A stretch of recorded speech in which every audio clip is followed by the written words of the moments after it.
Good afternoon. My name is Darren, and today I'm going to talk to you about how you can help your children get on the housing ladder. Big issues at the moment. Obviously, lots of first-time buyers. There's been some changes in the market with regard to stamp duty. Lots of excitement, but the biggest issue they have is, can they get together the deposit?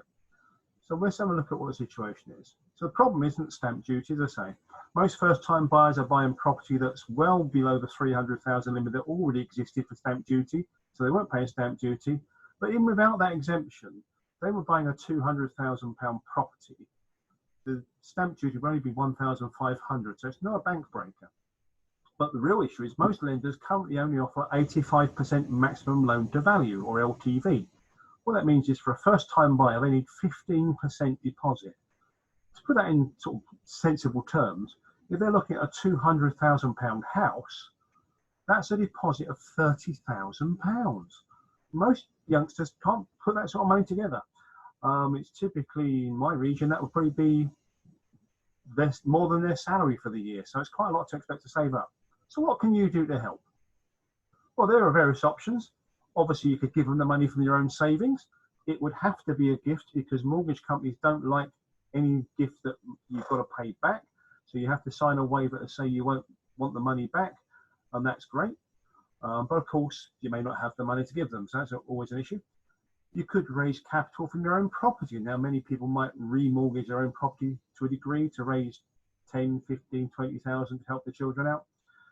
And if you're an older person, you may consider utilising a lifetime mortgage, also known as equity release, for exactly that purpose. And many people are doing that now.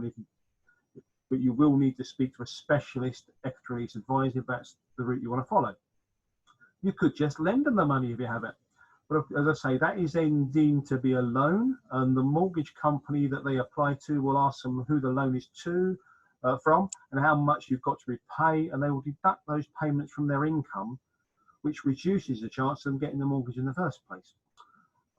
You could actually go on the mortgage with them yourself if it's possible. It doesn't really help you with deposit, but it might mean they can get a better deal on the mortgage. There are various options to do that, and you could consider those. But the biggest thing at the market, which is fairly new and most people don't really understand, is what's regarded as a virtual deposit. That means you help them out virtually, not actually. And there are two versions of this. One's ring-fenced savings, and the other is ring-fenced equity. Sorry about that. And so I'll go look at how that works for you. First of all, let's look at the ring-fenced savings, probably the more common one. A parent deposits 10, 15, or even 20% into a savings account as a virtual deposit. What I mean by a virtual deposit is it's not actually being paid against the house. It goes into a savings account and you always own the money. You will get it back eventually. So if we're looking at a property purchase of 200,000, then let's assume we're doing a 10% deposit. You put £20,000 into the savings account. That £20,000 is not accessible, but you do get interest on that deposit, just as you would in your normal current savings account where you keep the money. So you can't have the money back until the children can remortgage, though. So that is a catch. The buyer, i.e. your children, then goes and gets an 80%, 90%, 95%, or even 100% mortgage for some lenders, so they can actually buy a house without any cash of their own.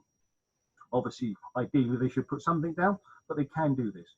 At the end of their fixed rate mortgage period, typically we'd mortgage them for a 2-year fixed rate, maybe 3 years, and obviously, depending on affordability, maybe 5 years. During that period, your deposit is held and you can't access it.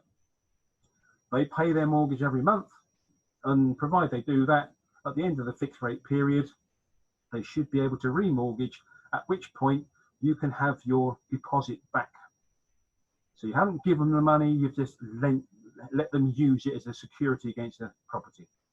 The only risk to yourself is if they default on the mortgage. So if they end up not being able to pay their mortgage and get repossessed, obviously worst case scenario, the building society or lender will sell the property, pay off the mortgage outstanding, and if there isn't enough left to cover the mortgage after paying for solicitors, etc., then they will come to you as the guarantor effectively for the balance, and that will be taken from the money you've put on deposit. So there is that risk. Obviously, I would expect if your children got into a position of struggling to pay their mortgage, you'd be more inclined to help them pay the mortgage rather than risk them being repossessed. So that shouldn't occur. And obviously, we would hope they never get into a mess anyway. So let's put that in perspective for you. The picture might be a bit easier to follow. 200,000 property at the top there.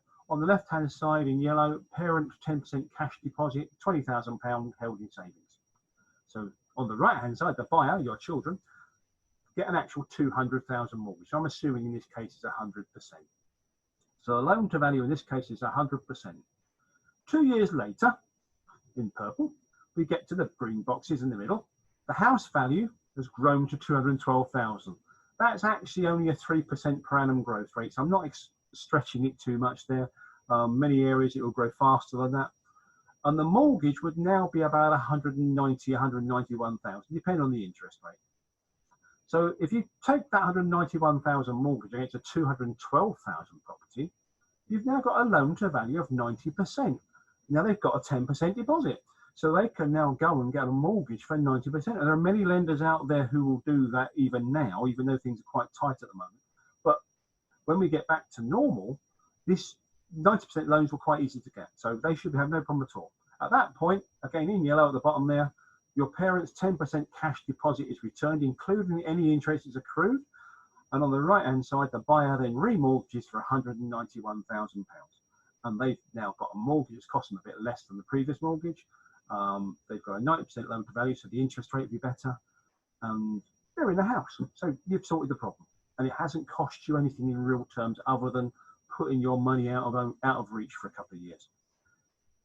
If it goes on longer than that, if house prices don't rise or whatever, you might have to roll it over to another 2-year period. But the same would apply eventually at some point. Okay? Now, that's probably the one most common, most people understand that one to a degree. The other option, how it works, ring-fenced equity, same purchase, but the parent must have equity in their own property. So you've got your own house, you live in a £300,000 house and you've got a £50,000 mortgage perhaps, or no mortgage at all. The legal charge is then made against your title deeds for the virtual deposit of 10%, 15%, 20%, whatever it might be. So no money changes hands here. You will just have a charge against your property that say you owe this amount of money to the other lender. Just like you do with your current mortgage if you have one, there's a charge on your deeds that says you owe the Halifax or whatever building site you work with. So separate legal advice is required because of this, because you are risking your property in theory.